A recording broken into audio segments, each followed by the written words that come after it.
And this is where I bring in Steve Spingola. He is a former homicide detective and a current investigator of unsolved cases on Oxygen Network's Cold Justice. Good to have you back on the show, Steve. I want to walk through a scenario, if I can, with you, because I'm not a homicide detective, but you are. If this wasn't a drowning, okay, if something sinister did happen on that beach after the others came back into the hotel and left their friend at 5 a.m., you have about an hour and a half until sunrise to do something with a body. So walk me through the homicide investigator's mind as to what a sinister person, a bad actor, might be able to do with a 130-pound body on a beach where he or she is unfamiliar to get rid of the evidence. Well, you're right. Without a car and without somebody else helping them, there's really only one thing to do with that body, and that's to take it out into the ocean and let it get carried out by the current. It's already been, what, 7 days since she went missing? I would expect that body, if the water is warm, to float up within the next couple of days here. And then, of course, the investigation starts with the autopsy, the pathology on the body. One thing, this young man, I'm sure law enforcement has talked to him several times. They're going to ask him to take a polygraph at some point. They may have asked him to submit to what we call a sexual assault exam, where he's taken to a hospital, look for fingernail marks, scrapings, any type of injuries. I know she was described as kind of aggressive by her father. So when you look at victimology, you would have expected her to fight back. And so there's no injuries on this young man, and he is cooperating with law enforcement.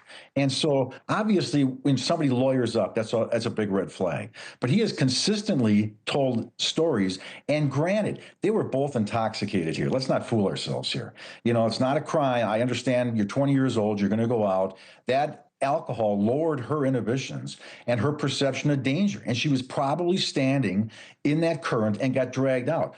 4 people were dragged out. Well, early and his too, Steve. I believe it was January. Yeah, yes.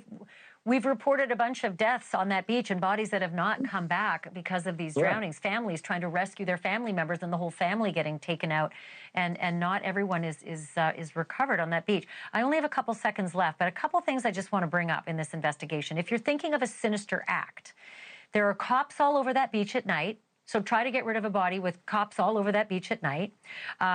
There were other people, apparently. CNN says it's seen, or it knows about video showing other people on the beach at that very same time. There are multiple people who get up at sunrise and do beach combing for shells and walk the beach. So lots of people would have seen this guy passed out if his story is true, and he got out of the beach, threw up and passed out and was sleeping. That's possible that there'll be witnesses who saw him on that beach chair.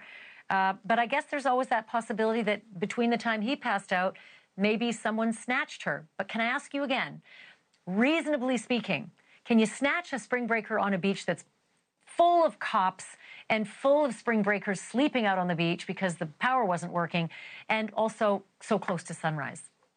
No. Somebody would have heard the screaming. So that's basically what you'd have had. Like I said, injuries. It's a difficult thing to analyze right now without the body.